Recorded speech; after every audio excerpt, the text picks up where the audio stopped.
Corona virus ने इंसानी जीवन को हर लेवल पर अफेक्ट किया है और जिस लेवल पर सबसे ज़्यादा इफेक्ट दिखाई दे रहा है वो है इकोनॉमिक लेवल पर।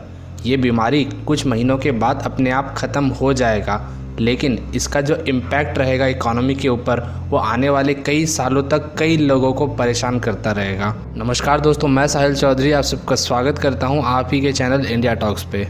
आज ये जानना बहुत ज़रूरी रह गया है कि कोरोना वायरस के बाद भारत की इकोनॉमी कहाँ जा कर के खड़ी होगी और इसके बाद भारत में कैसा इकोनॉमिक सिचुएशन रहेगा।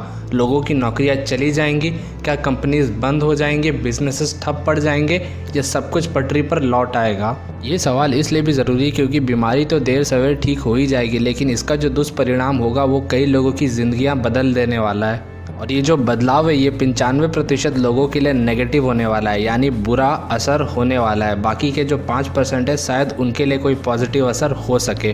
बुरा असर लोएस्ट इकोनॉमिक सेक्शन वालों के ऊपर ऑलरेडी होने लगा है। जो तिहाड़ी मजदूर हैं, जो रोज़ कमाते हैं और रोज़ खाते हैं, जो कंस्ट्रक्शन साइट्स पे और ऐसे कई सारी जगहों पे काम करते हैं, उनकी जीवन ऑलरेडी बदल चुकी है। अब क्योंकि उन्हें रोज़ काम नहीं मिल रहा है तो रोज़ का उन्हें खाने का पैसा नहीं है, यानी उनकी जो जीवन शैली चलाने के लिए उन्हें जितने भी मीन्स चाहिए थे वो सब उनके हाथ से जा चुके हैं। अब वो लोग पूरी तरीके से सरकार के ऊपर डिपेंडेंट है कि सरकार आए, उन्हें खाना खिलाए, तभी जा कर के उनका पेट भरेगा, उनके बच्चों का पेट भरेगा, वरना उन्हें भूखे ही सोना पड़ेगा। उनका सिर्फ एक ही दूसरा ऑप्शन है और वो ये है कि वो अपने गांव चले जाएं और अगर गांव में उनका इकोनॉमिक कंडीशन ठीक है तो वहाँ कुछ उगा करके खा सकें। इसीलिए आपने कई सारी ऐसी खबरें दिल्ली और बॉम्बे जैसे शहरों से आती हुई देखी होंगी जहाँ बहुत सारे मजदूर यूपी, बिहार और राजस्थान में अपने गाँव जाने के लिए हज़ारों किलोमीटर का पैदल सफ़र तय कर रहे हैं, क्योंकि वो नहीं जानते कि ये अनसर्टेनिटी का माहौल कब तक बना रहेगा और कब तक सरकार उन्हें खाना खिलाती रहेगी। इसीलिए वो जल्द से जल्द अपने परिवार के पास वापस जाना चाहते हैं जहां वो कम से कम अपना पेट तो भर ही पाएंगे। अब हम समाज के लोएस्ट सेक्शन से टॉप मोस्ट सेक्शन पे पहुंच जाते हैं, जो सबसे ऊंचा सेक्शन है, जो कि है इंडस्ट्रियलिस्ट और बड़े बड़े बिजनेसमैन का सेक्शन।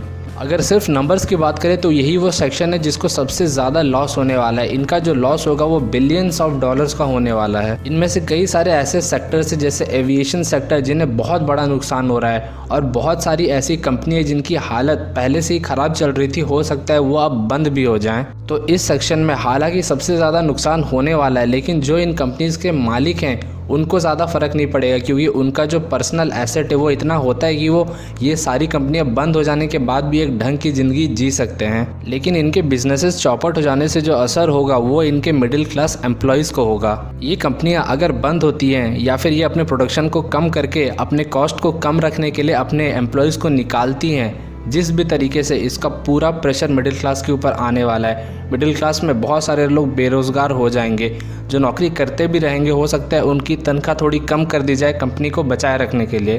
तो गौर से देखने पर हमें पता चलता है कि यही वो सेक्शन है जिसे सबसे ज़्यादा नुकसान झेलना पड़ेगा, जिसके ऊपर सबसे ज़्यादा इम्पैक्ट होगा इस कोरोना वायरस का। क्योंकि जो एकदम नीचे वाले सेक्शन है उनको सरकार बचा लेगी, सरकार जो फंड्स ला रही है उनसे उनका कुछ ना कुछ कल्याण ज़रूर होगा।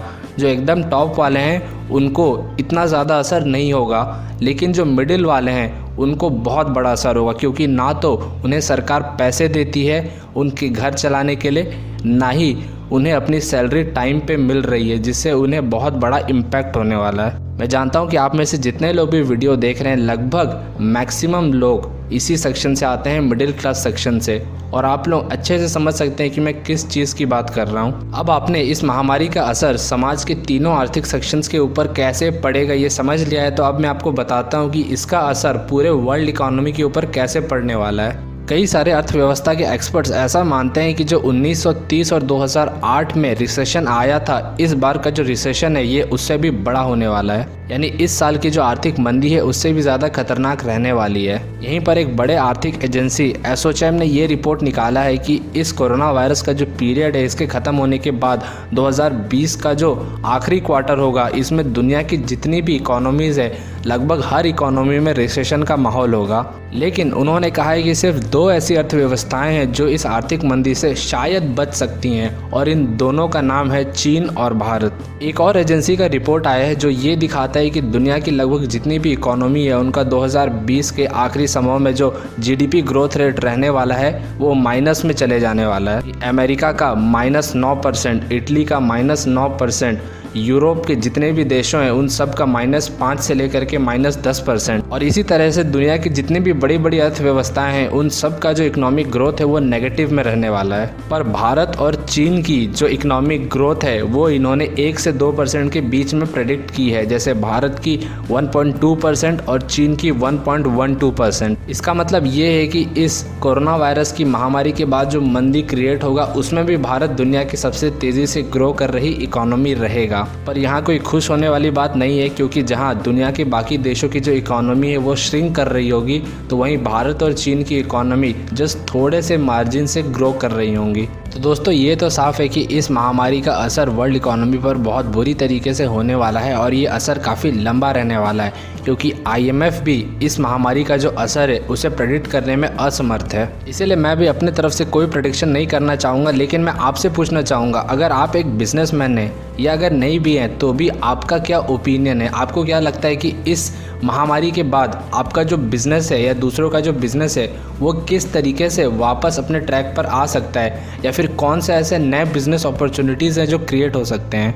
आप अपने ओपिनियंस ज़रूर कमेंट सेक्शन में लिख के बताइएगा अगर आपके दिमाग में कोई भी अच्छा बिज़नेस आइडिया है, और मैं आप सबके कमेंट्स पढ़ूंगा और जिसके भी आइडियाज़ मुझे अच्छे लगेंगे उन्हें मैं लाइक दूंगा और पिन भी करूंगा। और एक काम आपको भी करना है, वो है इस वीडियो को लाइक, ताकि ये पूरे यूट्यूब में फैल सके।